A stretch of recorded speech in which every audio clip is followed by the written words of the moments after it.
Cette semaine, je vais regarder avec vous les titres en bourse qu'on devrait prendre des profits si on pense qu'on est pour avoir une récession en 2023. Il y a des titres qui ont monté beaucoup et peut-être qu'il y aura une prise de profit à prendre. On regarde ça maintenant.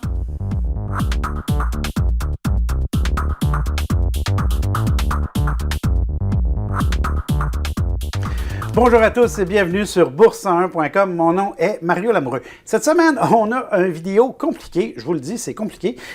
C'est une matière qui est un petit peu subtile à comprendre puisque je veux travailler d'un scénario possible sur les marchés et qu'est-ce qu'il faudrait faire comme transaction maintenant si vous croyez que ce scénario-là peut se réaliser.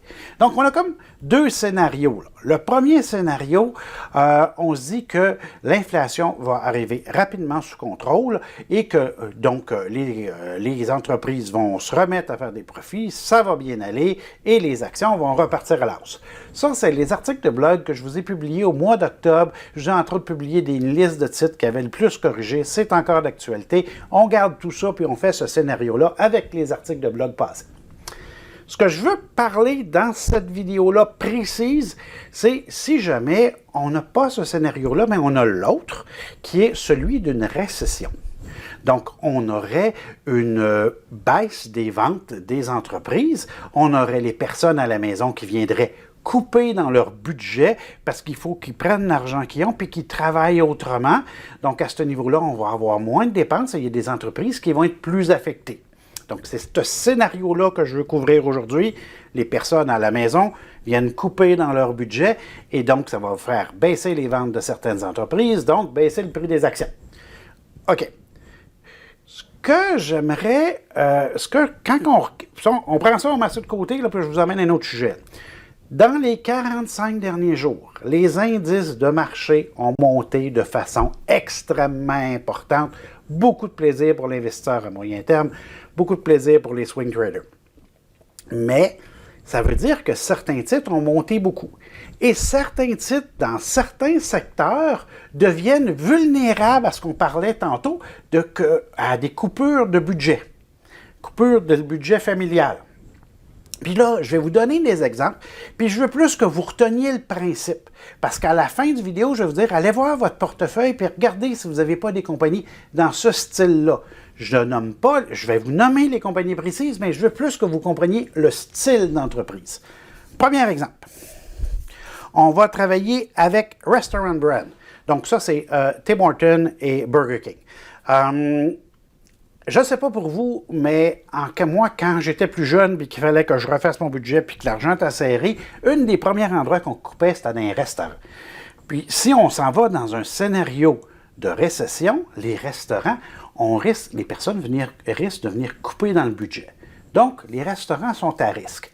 Pourquoi ici je le regarde plus? C'est parce que dans les 45 derniers jours, Restaurant Brand a eu une performance sur les marchés boursiers incroyable. Et on est près du sommet historique. Donc, l'action est dans le haut complètement, là. Donc, on est dans le haut et en plus, on a un risque de récession. Bref, je me dis, si jamais on n'aurait pas de récession, on va monter jusqu'à où? Mais si on en a une, wow, il y a beaucoup de downside possible. Et là, on a du risque. J'en fais un autre, il faut en faire beaucoup, je pense, là. Bombardier produits récréatifs, les skidoo, les sidoux, les bateaux. Donc, on s'entend qu'en cas de récession, c'est quelque chose qu'on va venir couper. Le prix de l'action, là, regardez le prix de l'action dans les derniers mois, puis on joue au yo-yo. On a un plancher, puis on est au sommet. Présentement, on est au sommet. Est-ce que le fait qu'on soit au sommet et qu'on ait un risque de récession m'incite à venir prendre une prise de profit? Troisième exemple, Planet Oster, les gyms.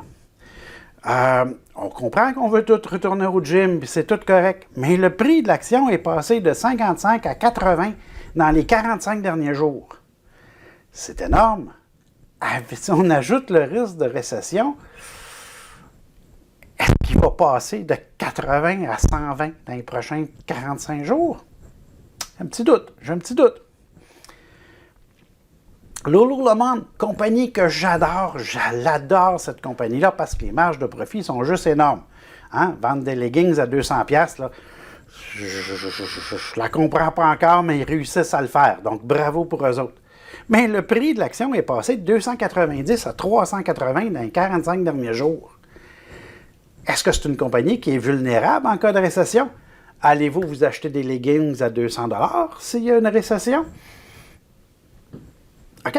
Donc, c'est ce que je veux dire. Regardez, puis là, je vous ai donné des exemples, mais je veux plutôt que vous alliez voir les titres de votre portefeuille, puis regardez qui a monté beaucoup, qui m'a fait dans les 45 derniers jours du 40 du 30 puis qui a monté beaucoup, et est-ce que ce genre d'entreprise-là pourrait être vulnérable en cas de récession? Et si vous avez des compagnies qui sont vulnérables en cas de récession, qui ont monté beaucoup, bien, posez-vous la question, je m'attends à une hausse de combien dans les prochains mois? Les compagnies que je vous ai nommées là, souvent sont près du sommet de l'année. Vous avez des compagnies comme Restaurant Brand, où on vient presque venir chercher le sommet avant la crise sanitaire, avant la COVID. Donc, on vient chercher des hauts historiques. Puis là, j'ai de la difficulté à venir justifier des positions à l'intérieur de ça. Puis en plus, on ajuste le risque de la récession et ça nous fait des positions difficiles. Bref, tout ça, un grand vidéo, tout ça pour dire que allez voir les positions dans votre portefeuille, allez voir les titres qui ont monté beaucoup et posez-vous la question, est-ce qu'ils vont être affectés beaucoup? Là, on s'entend que toutes les entreprises sont affectées en cas de récession, là. Mais une banque, c'est une banque, puis vous allez continuer à faire avec une banque, même s'il y a une récession. C'est correct. Fait que c'est pas le genre de titre qui vont être affecté. De toute façon, ça serait de l'investissement à long terme ici, là. Allez voir plutôt les titres qui vraiment vont être affectés avec un effet de levier beaucoup plus élevé. Qu'est-ce que vous, en faisant votre budget, là, si vous êtes serré un peu, vous viendriez couper quoi ou vous iriez définitivement pas dépenser dans ce secteur-là? Puis c'est peut-être ce genre d'entreprise-là que vous voulez regarder. Tout ça dans un contexte que la bourse a monté beaucoup depuis 45 jours, qu'on a des gros profits dans notre portefeuille, puis que des fois, ben, ça vaut la peine de venir les chercher, ces profits-là. Sur ce, mesdames, messieurs, bon trading!